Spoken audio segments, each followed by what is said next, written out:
Hi friends, welcome to Halima kitchen. Skip பண்ணாம full video பாருங்க. Subscribe பண்ணாதவங்க சப்ஸ்கிரைப் பண்ணிக்கோங்க. முட்டை, பிதுக்கம் பருப்பு, காய்கறி கிரேவி எப்படி செய்யலாம்னு பார்க்கலாம். 4 வெங்காயம் எடுத்திருக்கேன், 3 தக்காளி எடுத்திருக்கேன், கொத்தமல்லி கொஞ்சமாக எடுத்திருக்கேன், அரை மூடி தேங்காய் எடுத்திருக்கேன். பாருங்க, பிதுக்கும் பருப்பு கழுவி நல்லா வச்சுருக்கேன், தண்ணி போட்டு ஊற்றி. காய்கறி எடுத்திருக்கேன், கத்திரிக்காய், உருளைக்கிழங்கு, அப்புறம் இன்னும் எல்லாம் போட்டு நல்லா கழுவி வச்சுக்கிறேன் கட் பண்ணி. 4 முட்டை எடுத்திருக்கேன் ஃப்ரெண்ட்ஸ். இப்போ மசாலா எல்லாம் மிக்ஸி ஜாரில் போட்டு கிரைண்ட் பண்ணிக்கலாம். ஆட் பண்ணி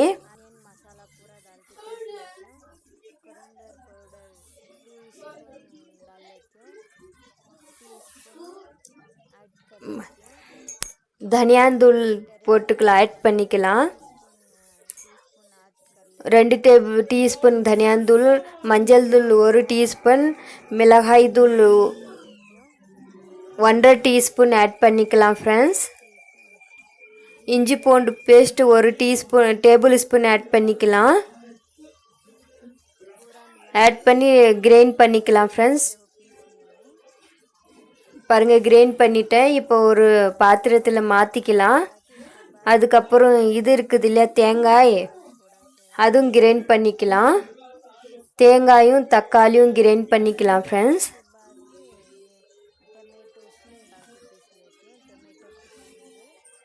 கொத்தமல்லி, தேங்காய், தக்காளி எல்லாம் கிரைண்ட் பண்ணிட்டேன்.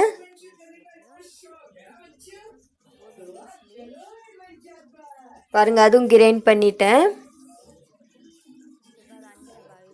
இப்போ முட்டை வேக வச்சுக்கலாம் ஃப்ரெண்ட்ஸ்.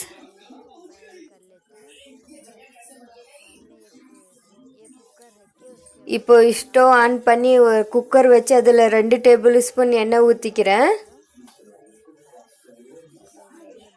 பாருங்கள், முட்டை வெந்துன்னு இருக்குது. இந்த ஆட்டை நான் செய்கிறது இன்னொரு ஸ்டவ்வில்.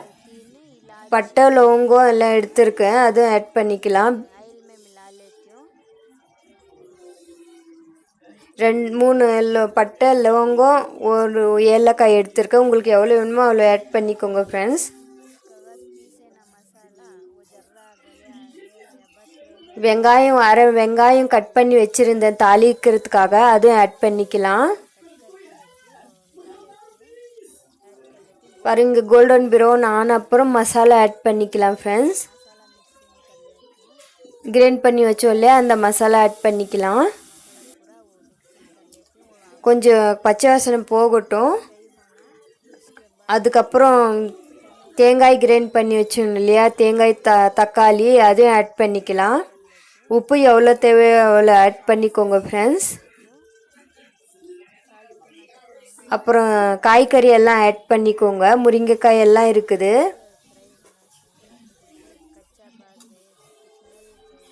முருங்கைக்காய் முன்ன சொல்லலை ஃப்ரெண்ட்ஸ், இப்போ சொன்னேன், அது முன்ன வரல எனக்கு சொல்ல. அதனால் நல்லா மிக்ஸ் பண்ணிக்கலாம் பச்சை வாசனை போகிற வரைக்கும். பிதுக்கும் பருப்பு இருக்குது இல்லையா, அதை ஆட் பண்ணிக்கலாம். இப்போது ஆட் பண்ணி அதுவும் நல்லா மிக்ஸ் பண்ணிக்கலாம் ஃப்ரெண்ட்ஸ். ரொம்ப அருமையாக இருக்குது, டேஸ்டியாக இருக்குது. அப்புறம் மசாலா கிரைண்ட் பண்ண இல்லையா, அந்த தண்ணி ஊற்றிக்கலாம். அதுக்கப்புறம் இன்னும் பாதி சொம்பு தண்ணி ஊற்றிக்கலாம் ஃப்ரெண்ட்ஸ். உங்களுக்கு எவ்வளோ தேவையோ குழம்பு அவ்வளோ தண்ணி ஊற்றிக்கோங்க. பாருங்கள், நான் வேக வச்சேன் இல்லையா முட்டை, அதெல்லாம் உரித்து பாருங்கள் ரெடி பண்ணி வச்சுருக்கேன். நடுவில் கட் பண்ணிக்கோங்க, நல்லா மசாலா இறங்கும் முட்டையில். எல்லா முட்டையும் அப்படியே நான் கட் பண்ணி அதிலே போட்டுக்கிறேன். உப்பு முன்ன கம்மி போட்டுட்டேன், அதனால இப்போ ஆட் பண்ணிக்கிறேன். திருப்பவும் கொஞ்சம் நீங்கள் பார்த்து ஆட் பண்ணிக்கோங்க, அப்பப்போ போடாதீங்க. கொத்தமல்லி கொஞ்சம் தூவிக்கலாம் ஃப்ரெண்ட்ஸ். மின்னியும் போட்டுக்கிறோம் கிரைண்ட் பண்ணுறதுக்காக. இப்போ மூடிடலாம். குக்கர் மூடிடலாம். மூடி ஒரு 3 விசில் விட்டேன் ஃப்ரெண்ட்ஸ். பாருங்கள், அருமையாக வெந்துடுச்சு. ரொம்ப நல்லா இருந்துச்சு, ரொம்ப டேஸ்டாக இருந்துச்சு.